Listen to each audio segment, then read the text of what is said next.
মা ছেলে মিলে রেডি হয়ে নিয়েছি। এখন বাজে বিকেল 7টা। এখন যাবো ছেলেকে নিয়ে একটু পার্কে। আর ছেলেও রেডি হয়ে নিয়েছে, তাই তো? একটা হাসো বাবা, দাঁড়া বাবা, গেট দিতে নেই। চলো পার্কে গিয়ে দেখা হচ্ছে।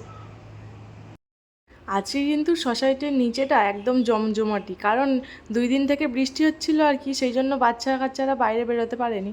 আর আজকে সাইকেল টাইকেল চড়ছে পার্কে, মাটি অল্প স্বল্প কিন্তু শুকিয়ে গেছে, সেই জন্য ভীষণ খুশি। আর ছেলেও এদিকে দেখো স্লিপের মধ্যে উঠে বেশ মজা করছে, আর পাশের যে আন্টিটা আছে ওর সঙ্গে কথা বলছিল আর কি, সেই জন্য ও ভীষণ খুশি। যাই হোক, এইভাবেই সময় কাটাই। আর ছেলেকে নিয়ে 1 ঘন্টার মতো সময় কাটানোর জন্য পার্কে আসি। আর ছেলেকে দেখে বুঝতেই পারছো কতটা খুশি, আর ও খুশি হলে আমিও খুশি, ব্যাস এইভাবেই সময় কাটে।